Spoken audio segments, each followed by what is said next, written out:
Sister सबको जय मसीह की, प्रेज द लॉर्ड। और आइए आज प्रे करते डिवोशन के लिए। पिता परमेश्वर प्रभु यीशु मसीह, हम धन्यवाद देते और एक शुभ अवसर आप हमें दिए, तेरे नाम को ऊंचा करते पिता, इस दिन के लिए, इस समय के लिए धन्यवाद। आपकी कीमती लहू के लिए और पवित्र लहू के लिए जो हमारे पापों को सिद्ध किया, हमारे बदले में अपनी लहू बहाया प्रभु यीशु, इसके लिए हम तेरी महिमा करते हैं और धन्यवाद देते हैं। आज हमारे हृदय से बातें करो पिता, धन्यवाद देते हैं, यीशु मसीह के नाम से मांगते हैं, आमीन। ओके, आज हम लोग जो बात करेंगे और वो है कसकर थामे रहे, कसकर थामे रहे। अगर आप देखेंगे यीशु मसीह ऊपर है और हम नीचे, और यीशु मसीह आपको मुझे खींचने के लिए अपना क्रूस दिया। आपको क्रूस को पकड़ के रखना। कई बार होता है ऐसा, देखेंगे बहुत सारे जगह पे उदाहरण, या आपका कभी सामना भी हुआ होगा, या कहीं नीचे है कोई और कोई चीज पकड़ना और उसको ऊपर खींचना है, तो कई बार ऐसा होता है कि उसको बोलते हम कस के पकड़ के रखो ताकि हम खींच रहे हैं ऊपर आपको, तो बहुत गहराई में या कोई चीज में, तो हम उनको कस के पकड़ने के लिए कहते हैं। आज परमेश्वर का वचन आपको मुझे कहता, हर एक विश्वासी को यही बात कहता कि कस के पकड़ के रखो, कस कर थामे रखो। अगर आप एक प्रचारक है, आप एक अगर अच्छा एक विश्वासी हो, आप एक क्या बोलते कि विश्वास रखते हो, आपके पास एक आशा है, आपके पास अगर आज्ञा पालन करने का इच्छा है, प्रचार करने का इच्छा है, विश्वास योग्यता में, ये सारी चीजों में हमें पकड़ के रखना, उसके प्रेम को और उसके वचनों को पकड़ के रखना है। जब हम कस के पकड़ के रखेंगे तब हम समझ पाएंगे। कोई भी चीज, अगर आपके पास 100 रुपया है और कोई आपको छीनना चाहता है, तो आप उसको छीनने नहीं देते हो, कस के पकड़ के रखते हो ताकि वो छीन ना ले। उसी तरह आज हमें परमेश्वर की बातें थोड़ा देखेंगे कि हम किस तरह से थामे रहे। एक आदर्श विश्वासी, जो आदर्श होते हैं, और वो है पहला थिस्सलुनीकियों का 5:21 में कहता, जो अच्छी है उसे दृढ़ता पूर्वक थामे रहता है। जो आदर्श विश्वासी, जो बोलते ना कि परमेश्वर की आदर्श में चल रहा, वचन की आदर्श में चल रहा, परमेश्वर यीशु मसीह के आदर्श में चल रहा, वो अच्छे वस्तु को कस के पकड़ के रखता है। सब बातों को परखो, जो अच्छी है उसे पकड़े हो। अद्भुत बात है। बहुत सारी चीजें हमारे जीवन में आता है और आएगा भी, परंतु हम लोग अच्छी चीजों को पकड़ना चाहिए। इसलिए बहुत इंपॉर्टेंट, बहुत जरूरी है कि हम लोगों को समझना। दूसरी बात हम देख सकते हैं, एक विश्वासयोग्य गवाह, जो हमेशा परमेश्वर पे विश्वास रखता और वो हर जगह विश्वासयोग्य है, विश्वासयोग्यता से गवाही देता है, उसकी गवाह विश्वासयोग्यता से है। जैसे कि तीतुस का 1:9 में, वह इस विश्वासयोग्य वचन पर स्थिर रहता है।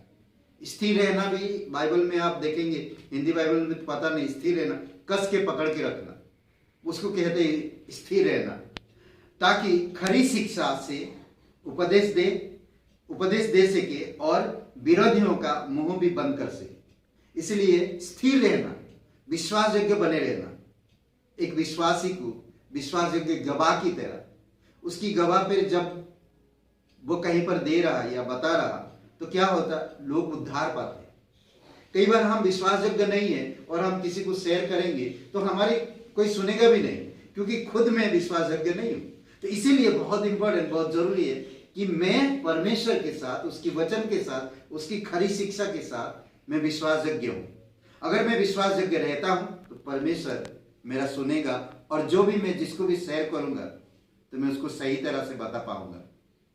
तीसरी बात, दृढ़ प्रचारक। एक ऐसा प्रचारक है जो खरे वचन तूने सुने, उन्हें दृढ़ता से थामे रहे।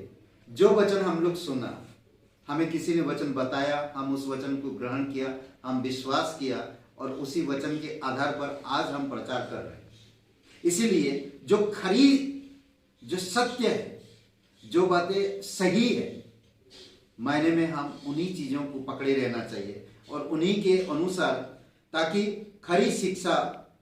दूसरी बात कहता है इसमें प्रचारक जो खरी वचन तूने सुने उन्हें दृढ़ता से थामे रहे। दूसरा तीमुथियुस 1:13 में जो खरी बातें तूने मुझसे सुनी है उसको उस विश्वासी और प्रेम के साथ जो मसीह यीशु में है अपना आदर्श बनाकर रख। परमेश्वर की उदाहरण, परमेश्वर की खरी शिक्षा में अपने आप को एक आदर्श बनाना, ताकि दूसरे लोग भी देखें और समझे और पीछे चल पाए। अगर हम खरी शिक्षा को नहीं आदर्श बन पाएंगे, अगर हमारी जीवन में और कोई चीजें हैं, तो कभी भी इंसान परमेश्वर में नहीं आ पाएंगे। तो इसलिए बहुत जरूरी दृढ़ता। प्रचारक जो खरी वचन तूने सुना है उसे दृढ़ता से थामे रहो। हमें वचनों को थामे रहना जो खरा है। इसलिए हमेशा परमेश्वर की भलाई को, परमेश्वर की अच्छाई को, परमेश्वर के वचन, परमेश्वर की कलीसिया, परमेश्वर के सिद्धांत, खरी शिक्षा हमें थामे रहना है। नेक्स्ट बात हम देखते हैं, लगा रहे वाला पाप मोचक जिसको बोलते, दृढ़ता से अपने अंगीकार को थामे रहे। अंगीकार को हम कई बार पाप में गिरते हैं, कई बार हम इस दुनिया में कई बार हम झूठ का सामना कर लेते हैं, कई बार हम पाप करते हैं हमारी नजर से, हमारे विचार से, हमारे शब्दों से। कई बार हम इस प्रकार की काम करते हैं, परंतु हमें अंगीकार करना चाहिए।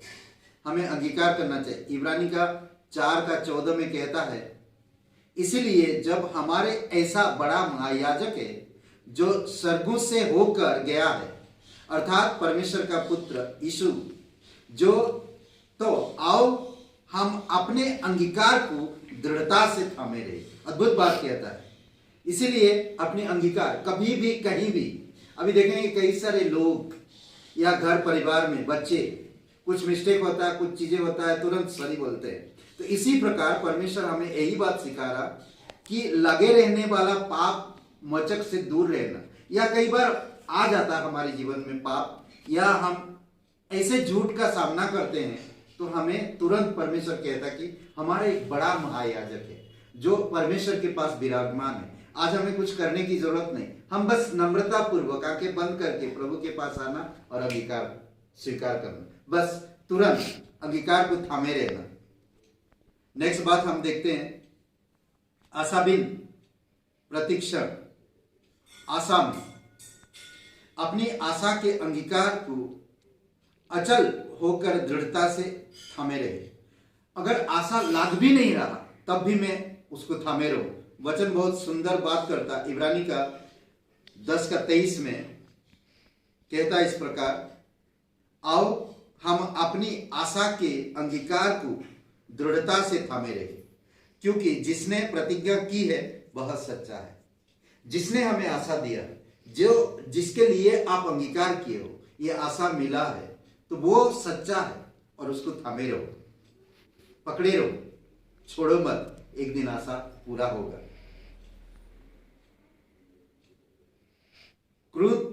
कृत संकल्प, भंडारीपन, जो परमेश्वर हमें वरदान देता है, संकल्प करें उस चीज को हम पूरा करने के लिए। हमें जो वरदान मिला उस वरदान को हम थामे रहे। मैं आगे मेरे आने तक दृढ़ता पूर्वक थामे रहो। प्रकाशित वाक्य 2:25 में, पर हां जो तुम्हारे पास है उसको मेरे आने तक थामे रहो। क्या है हमारे पास? आज पवित्र बाइबल। पवित्र बाइबल में सुसमाचार है, कलीसिया है, पवित्र आत्मा है, ज्ञान है, समझ है और खरी शिक्षा है। हमें इसको थामे रहना। जो आशा, जो उद्धार का जरिया है, हमें इसको थामे रहना। अगली बात कहता, सतर्क पहरेदार। एक पहरेदार जो होता है वो हमेशा सतर्क रहता है। आज अगर आप और मैं पहरेदार हैं तो हमें हमेशा सतर्क रहने की जरूरत और थामे रखने की जरूरत। ऐसा ना हो कि आपका मुकुट कोई चुरा ले। इसीलिए बहुत जरूरी, शैतान चाहता है कि आपका मुकुट को चुरा ले, इसीलिए आपको विचलित कर सकता है। इसीलिए आप जो चीज को थामे हो उसको कहेगा छोड़ दो, कुछ नहीं होने वाला है। जैसे हवा को कहा, हवा को जैसे बहकाया, जैसे यीशु के पास आया था, यीशु वचन को थामा था, इसलिए उसे कुछ हिला नहीं पाए। उसी प्रकार से यहां पर भी कहता, सतर्क पहरेदार, जो कुछ तेरे पास है उसे दृढ़ता से थामे रह। प्रकाशित वाक्य 3:11 में, मैं शीघ्र ही आने वाला हूं, जो कुछ तेरे पास है उसे थामे रह, कि कोई तेरे मुकुट छीन ना ले, कोई तेरे मुकुट छीन ना ले। अद्भुत बात है। और पहरेदार अगर सो जाएगा तो चोरी हो सकता है, समझ रहे हैं? इसीलिए बहुत जरूरी है आप वचन में जागरूक रहो, आत्मा में भरे रहो, अनुग्रह में परिपूर्ण रहो। जिस तरह आपको मिला है उसी तरह से आप दूसरों को दो और थामे रहो। आमीन। आइए हम लोग प्रार्थना करते हैं।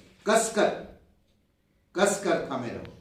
अद्भुत है। आइए प्रार्थना करते हैं। दयालु और कृपालु परमेश्वर पिता, हम धन्यवाद देते हैं, तेरी स्तुति महिमा करते हैं। तू सच्चा है, तू जीवित परमेश्वर है। हमारी मनोबल को बढ़ाओ पिता, कि हम आत्मिक ज्यादातर सोच सके और भौतिक चीजों को हम निगलेक्ट कर सके और सांसारिक से दूर रह सके। प्रभु यीशु, आपकी आत्मा के द्वारा अगुवाई करो, परिपक्व करो, खरी शिक्षा में और तेरे अंगीकार में, आशा के अंगीकार में दृढ़ता से थामे रहे। आपके वचनों में, प्रचार में, वरदानों में, विश्वास योग्यता में, हर जगह हम थमे रहे पिता, और हम बढ़ते चले। धन्यवाद देते प्रत्येक भाई बहन को जो वचन सुनते हैं। प्रभु यीशु, यूट्यूब चैनल में देख रहे हैं, सुन रहे, वचनों को ग्रहण कर रहे, बुद्धि समझ के साथ आप उनको अगुवाई करो। जीवित और पराक्रमी परमेश्वर, धन्यवाद आज का दिन को, इस समय प्रार्थना हमारे उद्धार करता सर्वशक्तिमान प्रभु यीशु मसीह के नाम से मांगते हैं, आमीन। हे ब्रदर एंड सिस्टर, सबको जय मसीह की। शुभ रहे दिन आपका, परमेश्वर आपको आशीष दे। बहुत बहुत धन्यवाद।